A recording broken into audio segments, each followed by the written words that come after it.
أعوذ بالله من الشيطان الرجيم. بسم الله الرحمن الرحيم. الحمد لله رب العالمين، والصلاة والسلام على سيد المرسلين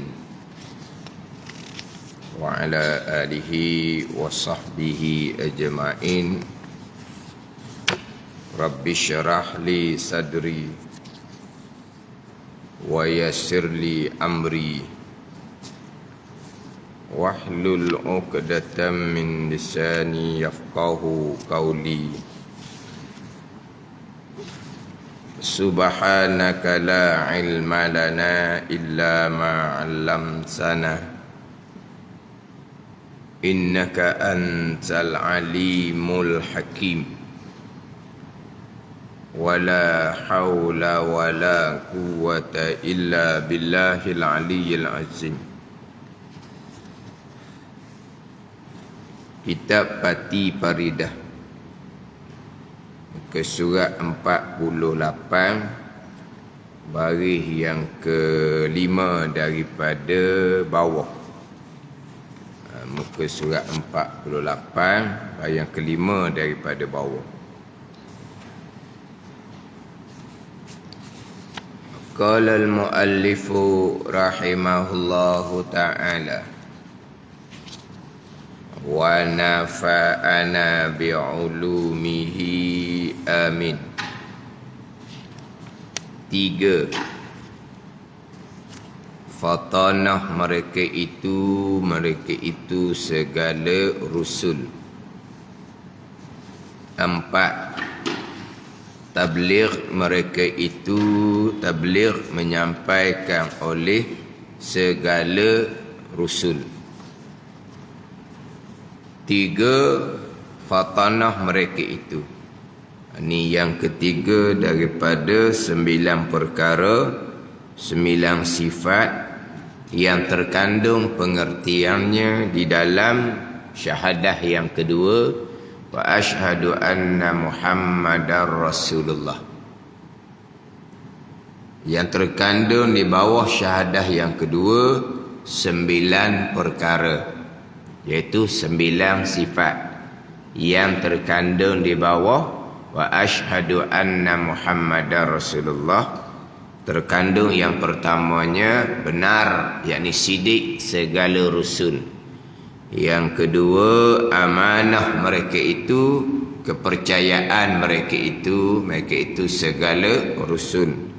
3. Fatanah mereka itu segala rusul. 4. Tabligh mereka itu menyampaikan oleh mereka itu oleh segala rusul. Yang mana syahadah yang kedua, penyaksian bahawa Nabi Muhammad sallallahu alaihi wasallam sebagai Rasulullah, sebagai utusan Allah. Terkandung di dalamnya benar sekalian rusul, amanah sekalian rasul, fatanah sekalian rasul, tabligh sekian rasul. Dalam syahadah tu hanya penyaksian Nabi Muhammad sallallahu alaihi wasallam jua. Tidak pergi kepada rasul-rasul yang lain. Tidak pergi kepada rasul-rasul yang lain. Maknanya penyaksian bahawa Nabi Muhammad sallallahu alaihi wasallam adalah utusan Allah. Jadi terkandung di dalam Muhammadur Rasulullah Muhammad adalah Rasulullah, utusan Allah. Benar Nabi sallallahu alaihi wasallam lah, tapi terkandung di dalam wa asyhadu anna Muhammadar Rasulullah, benar sekalian rusul. Benar Nabi sallallahu alaihi wasallam, mana pergi kepada segala rasul-rasul yang lain. Sebab syahadah yang kedua hanya penyaksian bahawa Nabi Muhammad sallallahu alaihi wasallam utusan Allah. Maka terkandung di dalamnya benar Nabi Muhammad adalah utusan Allah. Nidak ni benar segala rusul. Amanah segala rusul. Fatanah tabligh segala rusul. Syahadah hanya penyaksian Nabi Muhammad sallallahu alaihi wasallam ialah Rasulullah. Jadi apabila benar Nabi sallallahu alaihi wasallam sebagai Rasulullah, maka benarlah sekalian perkhabaran yang dibawa datang oleh Nabi sallallahu alaihi wasallam, termasuk benarlah apa yang dibawa datang oleh Nabi, bahawa ramai nabi-nabi rasul yang lain. Bila Nabi sallallahu alaihi wasallam benar, maka sekalian nabi-nabi rasul-rasul yang lain yang dikhabarkan, yang diceritakan oleh Nabi sallallahu alaihi wasallam, mereka pun benar juga lah. Kalaulah segala rasul-rasul yang lain yang dikhabarkan, yang diceritakan mereka adalah Rasulullah oleh Nabi sallallahu alaihi wasallam, tiba-tiba rasul-rasul yang lain yang dikhabarkan, yang diceritakan oleh Nabi sallallahu alaihi wasallam sebagai Rasulullah, tiba-tiba mereka dusta, maka dustalah juga khabar cerita Nabi sallallahu alaihi wasallam. Maka mustahil dusta Nabi sallallahu alaihi wasallam, sebab benar Nabi sallallahu alaihi wasallam terkandung di bawah wa asyhadu anna Muhammadar Rasulullah. Jadi bila Nabi SAW benar, maka benarlah sekalian khabar, sekalian cerita yang datang oleh Nabi sallallahu alaihi wasallam, termasuk Nabi mengkhabarkan, Nabi menceritakan bahawa rasul, ramai lagi rasul-rasul dan nabi-nabi yang dipilih oleh Allah Subhanahu wa taala. Jadi benar mereka sebagai Rasulullah kerana dikhabarkan oleh Nabi, maka benar segala rasul sebagai Rasulullah, maka pasti mereka pun bersifat dengan sifat benar, sifat siddiq. Di situ. Kemudian panjang laginya yang terkandung di bawah Muhammadur Rasulullah, termasuklah beriman dengan malaikat pun sama, masuk di bawah kita beriman dengan Nabi sallallahu alaihi wasallam. Sebab berkaitan dengan malaikat, Nabi yang khabarkan, Nabi yang ceritakan. Malaikat ni gaib, maka khabaran Nabi berkaitan dengan malaikat adalah khabaran yang gaib. Tapi apabila penyaksian bahawa Nabi Muhammad utusan Allah, maka pastilah Nabi sebagai utusan Allah benar pada sekalian khabar, cerita-cerita yang dibawa datang oleh Nabi sallallahu alaihi wasallam. Jadi termasuk yang dibawa datang oleh Nabi adalah berkaitan dengan malaikat, berkaitan dengan kitab, berkaitan dengan hari kesudahan, hari kiamat. Maka benar hak berkaitan dengan rukun-rukun yang lain masuk di bawah wa asyhadu anna Muhammadar Rasulullah, sehingga kan kita beriman dengan Allah yang gaib pun masuk di bawah Muhammadur Rasulullah. Sebab apa? Sebab kita beriman dengan Allah sebagaimana kita beriman dengan malaikat, datang daripada khabar cerita Nabi sallallahu alaihi wasallam.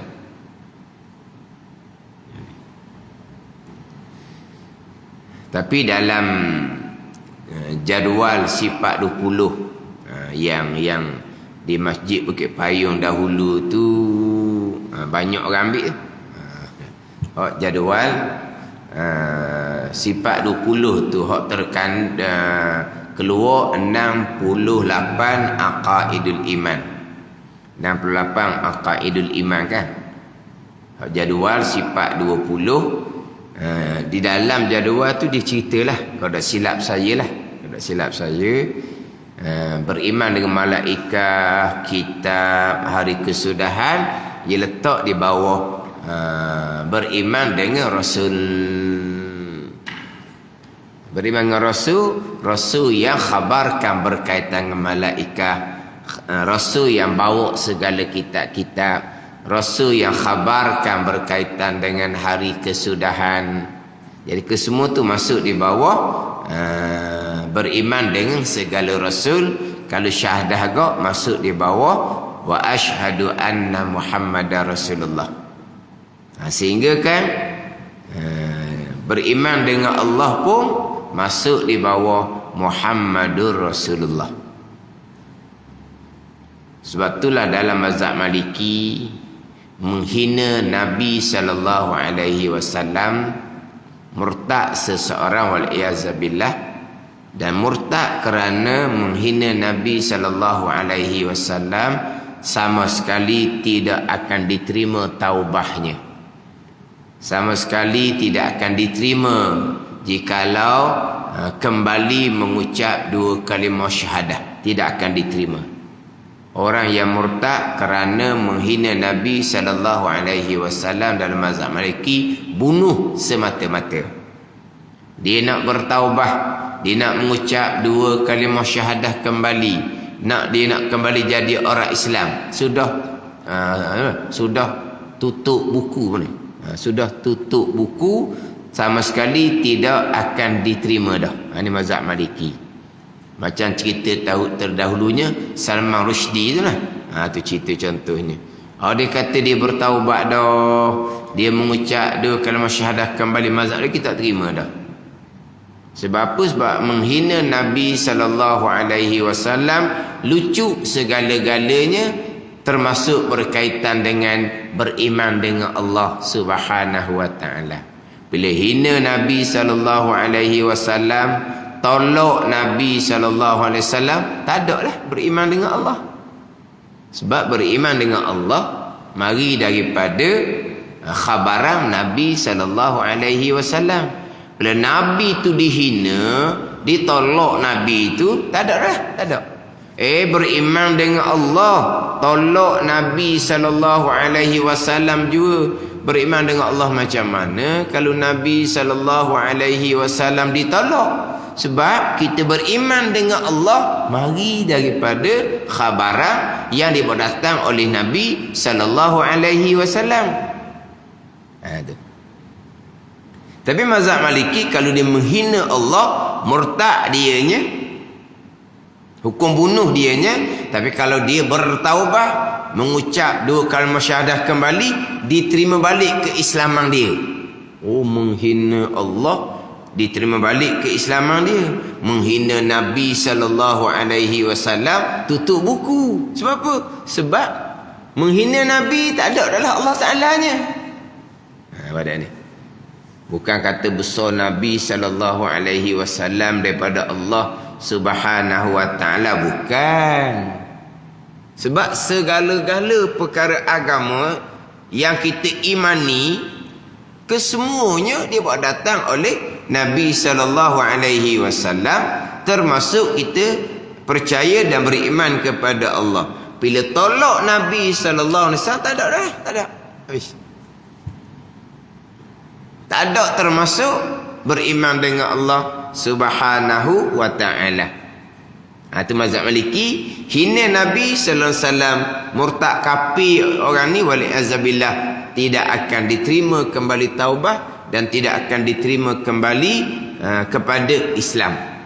Mazhab Syafi'i, dia bertaubah, dia mengucap dia kalimah syahadah selepas dia menghina Nabi sallallahu alaihi wasallam, diterima. Itu mazhab Syafi'i. Mazhab Maliki tak terima dah. Tapi menghina Allah diterima taubah, dia terima keislamannya kembali. Menghina Nabi je tak terima tadilah. Sebab kita beriman dengan Allah Subhanahu wa taala sendiri pun sudah masuk di bawah beriman dengan Nabi sallallahu alaihi wasallam, masuk di bawah syahadah yang kedua, wa asyhadu anna Muhammadar Rasulullah. Bila penyaksian Nabi sallallahu alaihi wasallam itu utusan Allah, semua khabaran Nabi kita akan imani. Sebab apa? Sebab semua khabaran Nabi benar. Termasuk Nabi mengkhabarkan berkaitan dengan nabi-nabi dan rasul-rasul yang lain kita pun imani mereka adalah Rasulullah, maka kita akan imani mereka pun benar, mereka pun amanah sebagaimana Nabi sallallahu alaihi wasallam. Jadi hak rasul-rasul yang lain pun sama masuk di bawah wa asyhadu anna Muhammadar Rasulullah. Amanah mereka itu kepercayaan terjemahan. Amanah ni kalau kita terjemah juga sama sekali tidak melakukan perkara yang dilarang. Tu amanah. Mana berjuru sama sekali tidak melakukan perkara dilarang. Kita ni kadang-kadang faham amanah ni kalau serahkan amanah supaya simpang taruh barang, selamat barang tu. Amanah dia. Kalau kita letak barang apa-apa dengan dia, oh selamat sebab dia amanah. Hati juga tu, berjuruh juga tu. Sebab kita diamanahkan sesuatu benda kepada kita, kita khianati, panggil tak berjuruh lah orang panggil. Melakukan perkara yang dilarang lah. Tapi amanah bukan hanya kepercayaan dengan bahawa boleh harap kita simpan barang kita makna apa ni? Garanti selamat. Bukan itu saja. Tapi itu pun termasuk amanah. Sebab mengkhianati barang yang disimpan oleh orang yang diamanahkan kepada kita, waktu dipanggil melakukan perkara yang dilarang. Waktu pun dipanggil melakukan perkara yang dilarang, khianat. Jadi amanah dengan makna simpan barang selamat pun termasuk. Tapi bukan setakat tu. Tapi kita maklumlah Nabi SAW, orang kafir Mekah nak ke mana-mana, mereka Nabi ni umpama bank lah kita kata kok, tempat simpan harta benda. Kan orang kan nak musafir berniaga, berbulan-bulan perjalanan pergi dan balik. Kalau tinggal di rumah kok tak selamat. Bawa ketika perjalanan lagi tak selamat. Sebab ada perampok di padang pasir dalam perjalanan contohnya. Lepas tu kawan-kawan kafir dia ramai kan. Kawan-kawan kafir dia kenal sangat, tak boleh harap.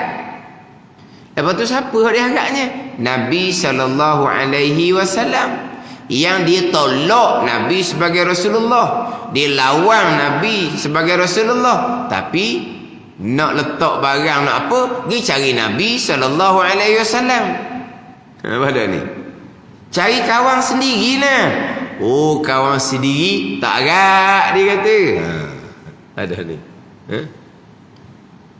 Samalah kadang-kadang apabila di dakwah, di apa, ikut jalan sebenar, tak mau pakai.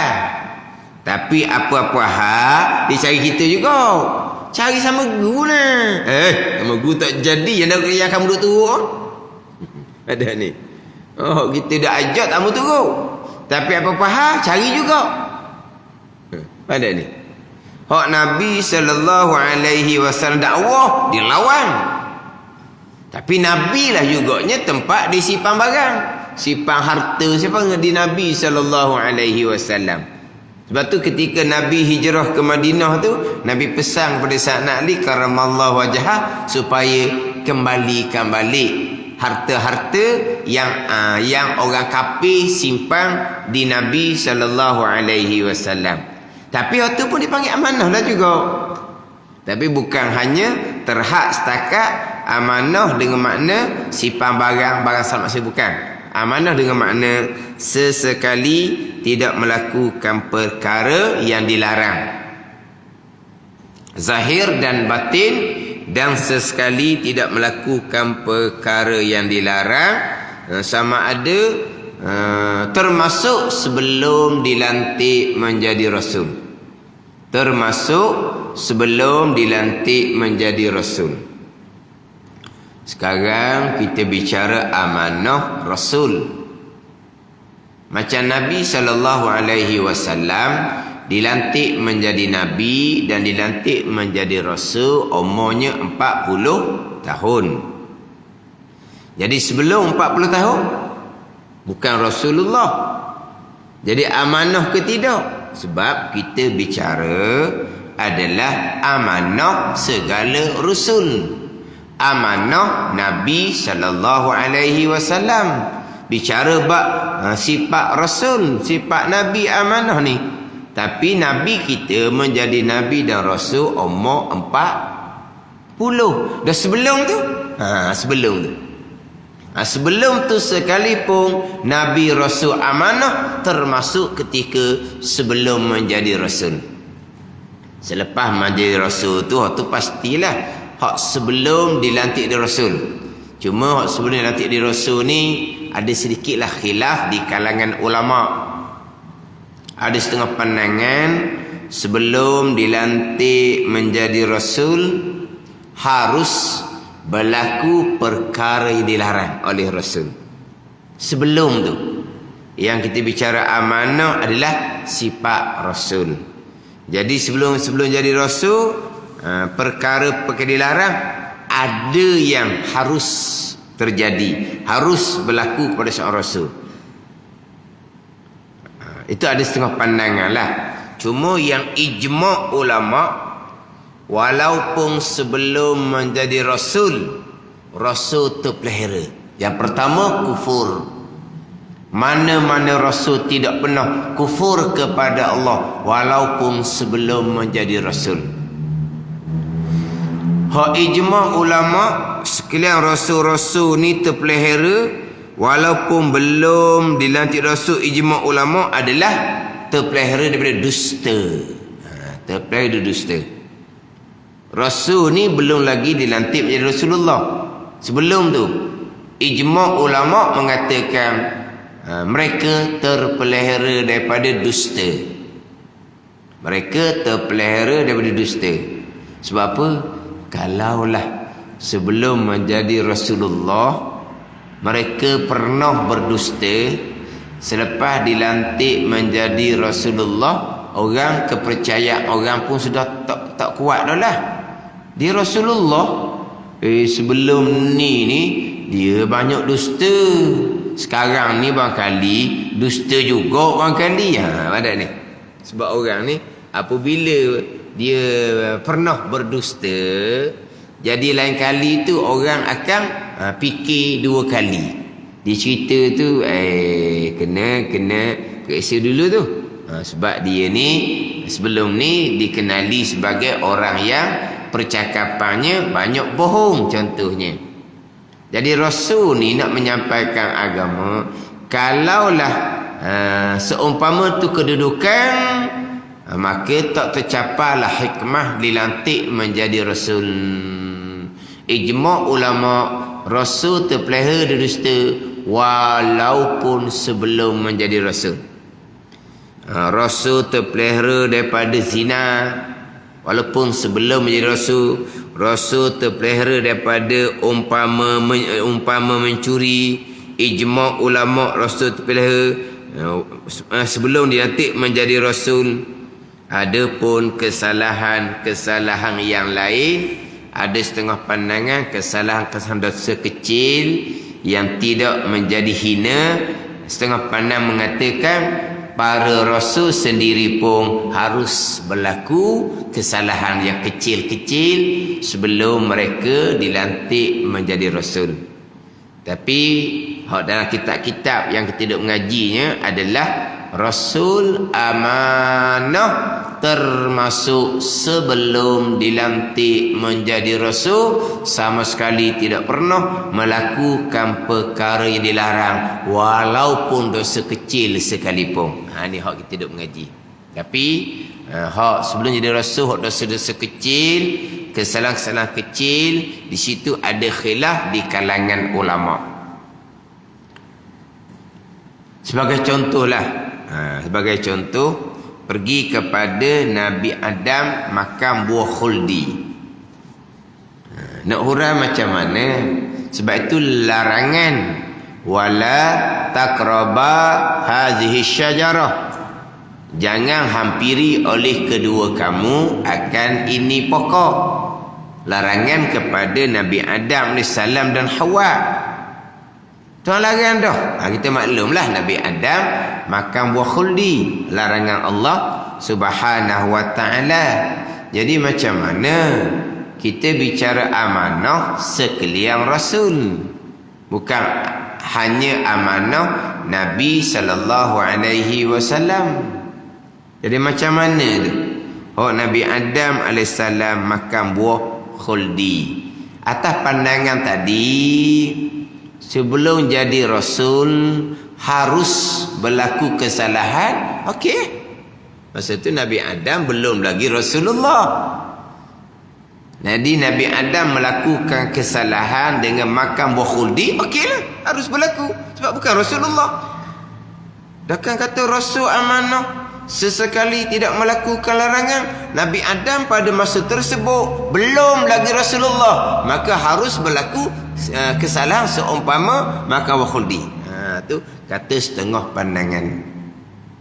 Tapi yang kita duk ngaji termasuk dalam kitab Fatih Faridah ni, sebelum jadi Rasul pun terpelihara daripada melakukan perkara dilarang. Dan macam Nabi Adam makan buah khuldi, Nabi Adam salah ijtihad. Ada kita takwil kot tu, lebih payah sikit lah jadinya. Jadi payah sikit atas pandangan Nabi Rasul ni terpelihara daripada melakukan kesalahan, walaupun kesalahan yang kecil, termasuk sebelum dilantik di Rasul. Payah sikit lah kita nak hurah hak berkaitan dengan Nabi Adam makan buah khuldi.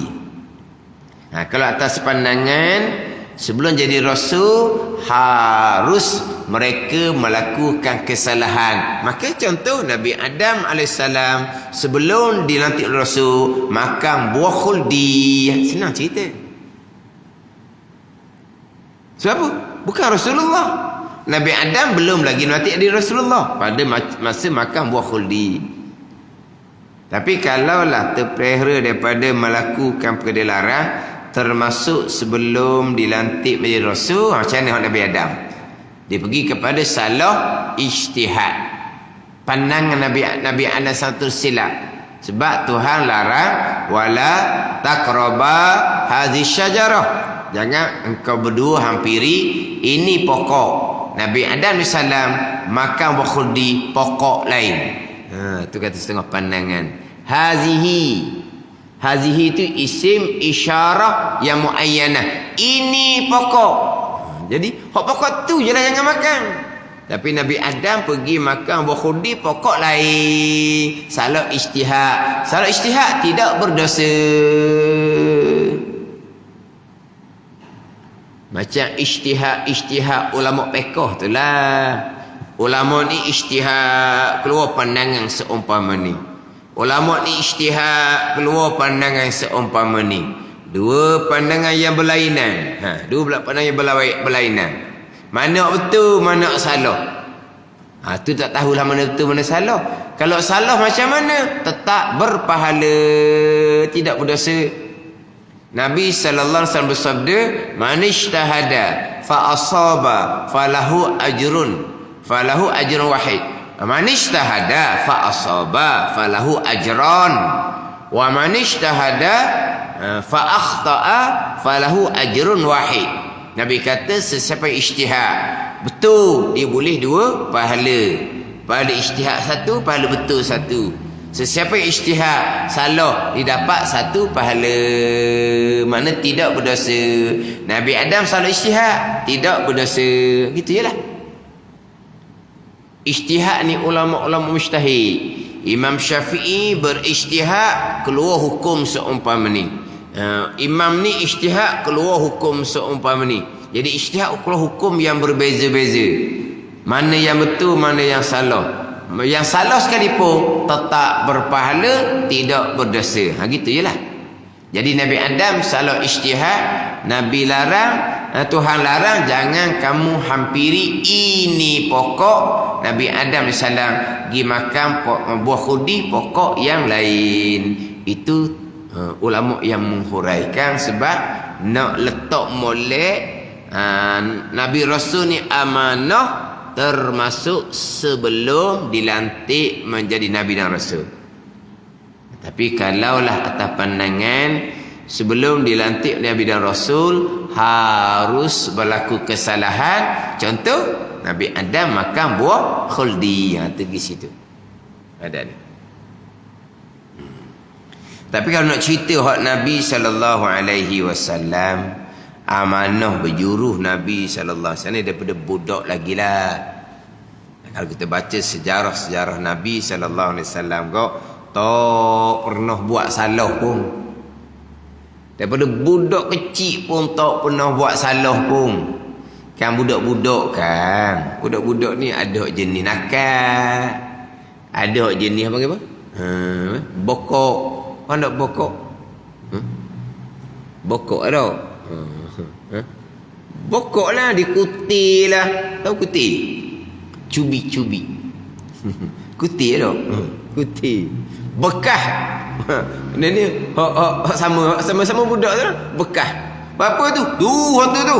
Bokok. Apa mana bokok? Nakal. Bukan bongkak. Bongkak tu sombong. Bokok. Bokok ni kita kira tak ada orang sebut budak tu jahat, tak ada. Tak panggil jahat. Tapi jangan lock jangan lock. Jangan biarkan. Jangan. Apa? Dah ngau. Kena tak kena tu. Apa? Bokok. Ni badan kena cubit ke dia je. Tapi Nabi SAW tidak pernah. Tu. Daripada budak lagi. Sama sekali tidak pernah melakukan sebarang kesalahan, dan Nabi SAW tidak pernah telanjang. Sehingga kan pada masa Kaabah runtuh, kemudian dibina kembali Kaabah. Dibina kembali Kaabahnya. Jadi orang puak kapir Quraisy ni, dia Kaabah dibina daripada batu-batu yang diyakini halal. Jadi nak bina balik Kaabah ni, mereka ni puak mereka ni pakat telanjang belaka. Sebab takut pakaian yang dipakai tu ada campur dengan sumber yang haram. Begitu benar. Jadi nak bangun balik Kaabah yang runtuh. Jadi nak pakai baju masa nak bangun Kaabah yang runtuh ni, takut baju tu baju yang haram. Baju apa hak orang ke, tipu hak orang ke. Jadi takut baju tu baju yang haram, dia pakai telanjang bulat. Kata tak apa pula. Tak apa pula. Takut pakai baju hak haram, telanjang lah. Telanjang. Sebab syariat Rasul yang terdahulu, sesama sejenis boleh telanjang. Syariat Rasul-Rasul yang terdahulu boleh telanjang. Adapun syariat Nabi SAW, sesama lelaki, sesama perempuan ada aurah antara pusat dan lutut, dia tak boleh telanjang. Syariat Rasul terdahulu, kalau sesama lelaki boleh telanjang. Ada ni syariat Nabi kita haram. Ni cerita-cerita zaman dulu lah. Waktu saya cerita, dia kata orang Indonesia, dia kata dia mandi sama puak dia tu, dia telanjang. Sama-sama lelaki lah, mana tak capur, sama lelaki dia telanjang. Bila orang marah, dia kata serupa je, dia kata. Dia ikut tu. Bukan haram sebab ada aurah antara pusat dan lutut. Ni kita syariah Nabi SAW. Sehingga kan sudah mati pun ada aurah lagi. Jenazah yang dia nak dimandikan, dia tidak akan buka begitu. Dia akan ambil kain batik lepas, tutup antara pusat dan lutut. Sebab apa? Wajib tutupi aurah. Mayat dah, wajib tutupi aurah. Tengok, mati dah pun aurah dia kena jaga. Sebab itulah ni saya biasa peringat jugalah. Kita ni alhamdulillah khidmat, jaga orang tua yang uzur. Tapi jaga hukum hakam. Jangan buat orang tua yang uzur tu umpama baby. Dia mandi orang tua uzur tu banyak pula dia buat. Jangan gitu. Yelah, kalau kata mak, anak perempuan, menantu perempuan yang buat. Betul. Kalau kata ayah, anak lelaki, menantu lelaki yang buat. Betul lah. Tapi tetap wajib tutup antara pusat dan lutut. Jangan buat macam baby telanjang bulat. Sebenar ni. Allah kata buat begitu orang tua. Allah sini. Aurah ni satu. Terdedah aurah, jatuh maruah dia. Jatuh air muka dia. Jangan budak-budak. Jangan. Ambil kain batik lepas apa tutup, molek. Nak sabun, nak apa, nak sentuh kawasan aurah antara pusat dan lutut, wajib pakai sarung tangan. Ada ni. Sebagaimana kita memandikan jenazah, kita pakai sarung tangan, kan? Kestuh gitu je antara pusat dan lutut gitu. Tak, kita akan pakai sarung tangan. Sama juga kita nak menyentuh antara pusat dan lutut. Mak ayah yang uzur yang kita jaga tu wajib pakai sarung tangan. Allah, geli ke nak basuh berak mak ayah? Ini bukan masalah geli. Hukum tak boleh. Mak ayah basuh berak dia tak pakai sarung tangan pun, dia basuh berak mak ayah dia pakai sarung tangan, geli. Bukan kata di tempat istinja, antara pusat dan lutut tu pun nak sentuh, wajib kena pakai sarung tangan. Itu kawasan aurah. Buka tak boleh. Kita nak rosak, wajib pakai sarung tangan. Ada ni. Susah sikit lah. Memang susah sikit. Nak jaga aurah. Nak pakai pamper contohnya. Orang tu orang uzur ni. Jangan buat pakai paper macam pakai paper budak-budak. Buang telanjang bulat, baru masuk paper. Jangan buat gitu. Tutup molek. Tapi dia tutup ni payah nak pakai pamper. Memang betul payah. Memang betul lah. Memang betul payah. Tapi wajib seumpama tu. Ni pandai sama tu tengok ni kata, kenapa kamu buat begitu? Jadi dia letak orang tua tu atas tandas tinggi tu letak. Tak ada gapo satu, ambil kain batik lepas, tutup antara pusat dan lutut, tutup. Kalau nak istinja tak ada sarung tangan, kita istinja mana berlapikkan kain je lah, berlapikkan kain. Memang tak selesa pakai sarung tangan, berlapikkan dengan kain basahan. Kita nak istinja tak berapa nak selesa, tak berapa nak sempurna, tapi kena buat gitulah. Kena buat gitu. Sampai ke mati pun ada aurah lagi. Itu syariah Nabi. Syariah Rasul-Rasul tu dahulu dia boleh telanjang. Sesama lelaki boleh telanjang, sesama perempuan boleh telanjang. Syariah Nabi kita tak boleh. Kalau kata pakai seluar pendek duduk asrama, tak boleh juga. Sama lelaki ni tak boleh pakai seluar pendek. Nak buat sebagai ganti kain basah tak boleh. Kena cari seluar 3 segi, 3 suku. 3 suku tau. Seluar 3 suku. Orang bukan 3 suku, seluar 3 suku. Mana seluar tu bawah daripada parah lutut. Apa boleh buat mandi, buat sebagai ganti kain basahan. Jadi kalau nak duduk asrama, nak seluar pendek, nak sebagai ganti kain basahan, kena cari ke seluar 3 suku. Biar seluar tu bawah daripada parah lutut. Baru tak apa. Kalau atas ada lutut, hukumnya haram kerana antara pusat dan lutut adalah aurah lelaki sesama lelaki. Ini cerita mazhab Syafi'i lah. Kalau mazhab Hanafi, mazhab Maliki, pandangan da'i dalam mazhab Syafi'i, lelaki dengan lelaki peha bukan aurah. Sebab tu orang main bola pakai kalau pendek. Kita pakai kopiah pergi tengok bola. Tu orang apa? Lutut sepen, peha terbuka tu. Kalau sekarang ni adalah dia pakai macam wanita tu adalah. Kalau tak pakai macam mana tu? Dia mazhab Maliki, Hanafi, pandangan da'i dalam mazhab Syafi'i. Peha bukan aurah lelaki sesama lelaki. Lelaki sama lelaki lah. Orang perempuan jangan duk masuk stadium. Bukan tempat orang perempuan stadium tu. Cuma sekarang ni stadium tu orang perempuan pun jadi ramah dah sekarang ni. Zaman-zaman dulu kalau ada je orang perempuan dalam stadium, dia panggil tina garik, orang gandeng. Ada gandeng orang dia lalu kat bawah tu, mana-mana ada bekas-bekas hak makanan ke apa, dia lalu kat bawah pakai gandeng lah. Dia panggil apa? Tina garik. Ni zaman dulu, lama dulu 20-30 tahun dulu di stadium Terengganu kita ni lah. Ada orang perempuan lalu kat depan tu memang kena gandeng. Orang marah.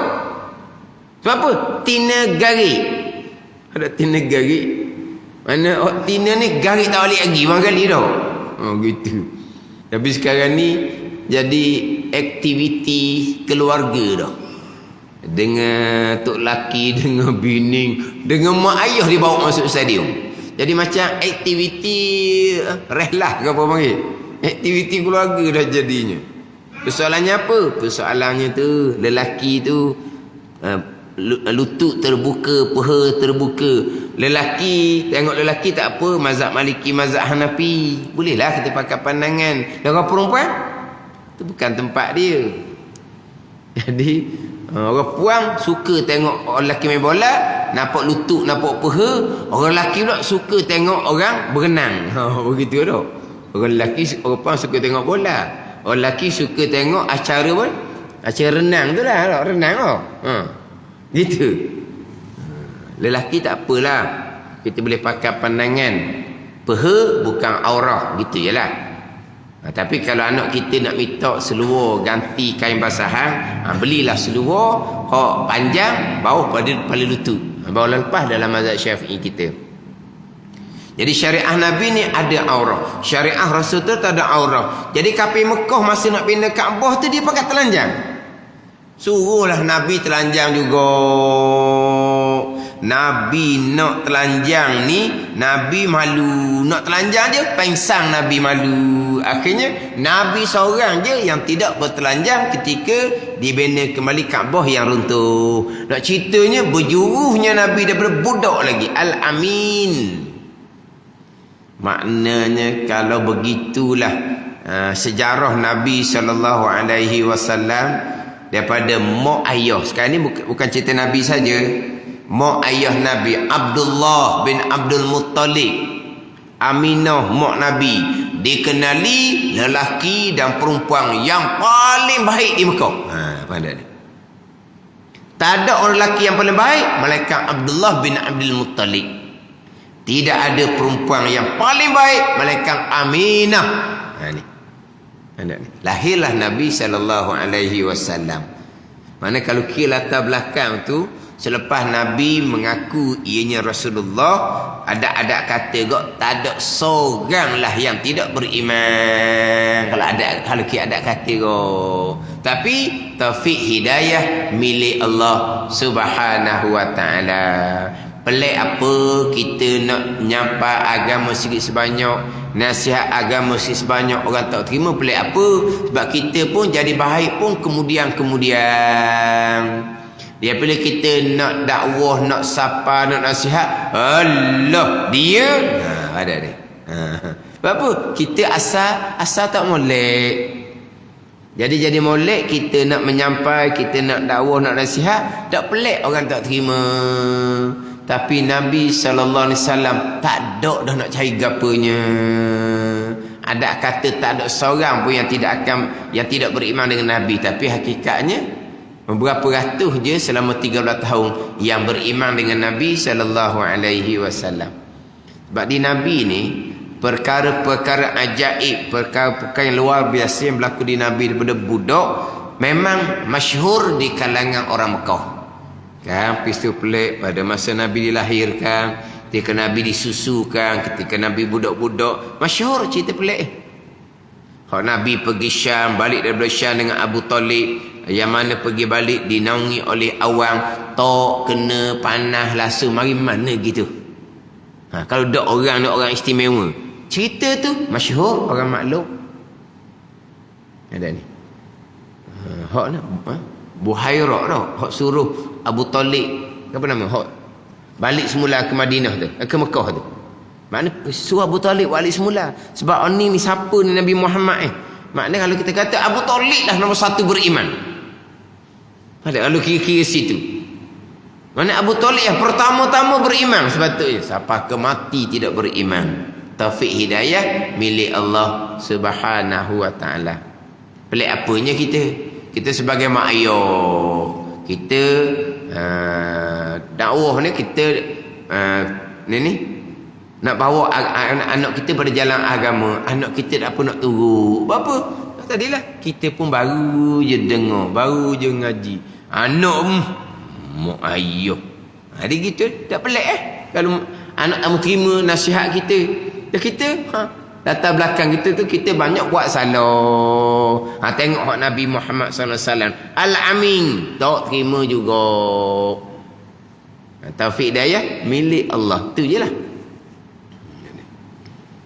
Jadi Nabi kita ni bersifat dengan sifat amanah daripada budak lagi.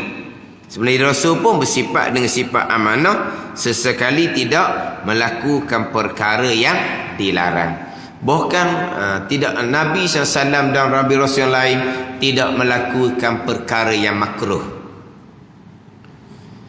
Perkara yang makruh pun Nabi tak buat. Nabi pernah satu riwayat menceritakan Nabi minum air zam-zam dalam keadaan berdiri. Pada ni.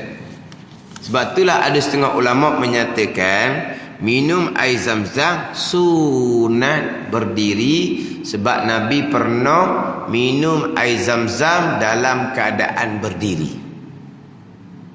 Maka dalam mazhab Syafi'i tidak. Sunat minum dalam keadaan duduk. Ya Nabi minum berdiri kerana sebelum daripada tu Nabi larang sahabat minum dalam keadaan berdiri. Nabi larang sahabat minum dalam keadaan berdiri. Jadi di situ sahabat kemungkinan berfahaman minum berdiri hukumnya adalah haram. Maka Nabi pun minum berdiri sekali untuk menyampaikan hukum bahawa larangan minum berdiri bukan larangan haram tetapi larangan makruh. Buktinya Nabi buat sekali. Kalau haram Nabi tak akan buat. Tapi kalau makruh Nabi larang Nabi buat sekali. Mana Nabi minum berdiri sekali tu untuk menyampaikan hukum bahawa larangan Nabi sebelum tu daripada minum berdiri ada larangan makruh. Jadi Nabi minum berdiri sekali untuk menyampaikan hukum bukan makruh atas Nabi, bahkan wajib atas Nabi. Wajib atas Nabi. Sebab Nabi nak tabligh, nak menyampaikan hukum bahawa larangan berdiri adalah larangan makruh. Kalau kita minum berdiri makruh lah. Nabi hukumnya adalah wajib sebab Nabi nak menyampaikan hukum agama. Larangan minum berdiri sebelum tu adalah larangan makruh. Sama juga Nabi larang sahabat kencing berdiri. Nabi larang sahabat kencing berdiri. Tiba-tiba Nabi kencing berdiri sekali. Nabi kencing berdiri. Bukan bahawa larangan sebelum tu daripada kencing berdiri adalah larangan yang makruh juga. Tapi mana kalau kita kencing berdiri hukumnya adalah makruh.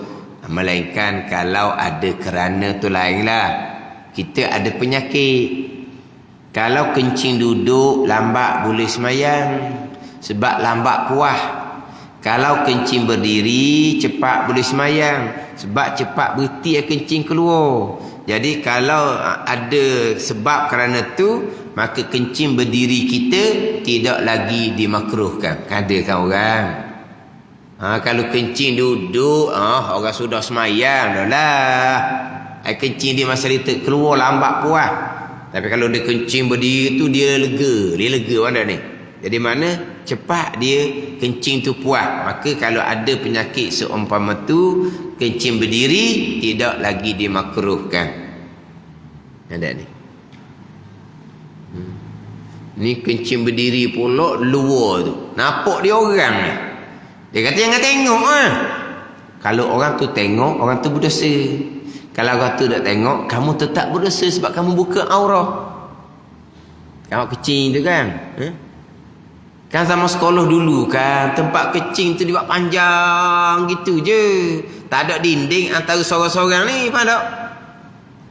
Kalau macam di toilet tu dia ada tempat sorang-sorang tu mungkin orang tak nampak sebab dia ada dinding tu. Masuk dalam tu mungkin ni. Ke dia macam mana? Tak anjing kecing tempat begitu pun. Macam mana cara dia buat? Memang tak nampak. Bila kita nampak orang kecing situ tapi tak pernah perhati. Kalau kita perhati nampak ke tak? Nampak Dah kan dia ada dinding kan? Dia ada dinding tu. Tapi kalau kita sekolah sama dulu, dia panjang gitu je.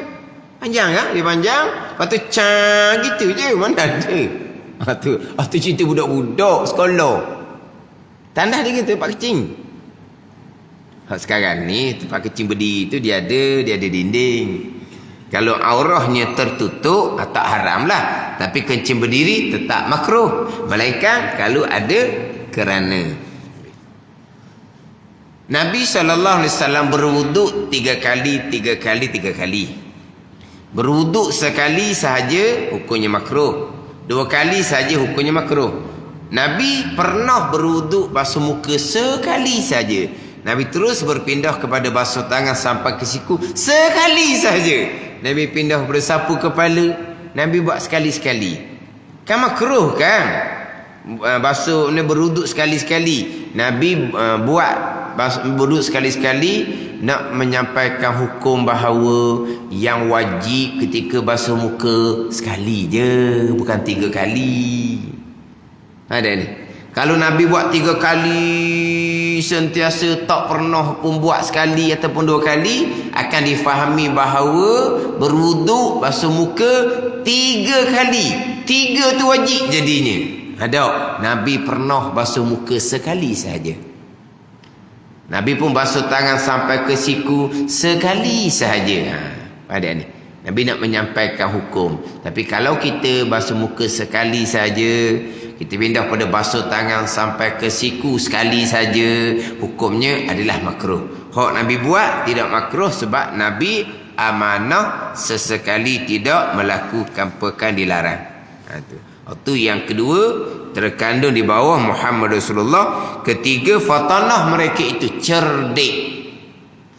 Sebab Rasul ni nak menyampaikan. Bila Rasul nak menyampaikan, pasti cerdik. Kalau tidak cerdik, macam mana nak menyampaikan?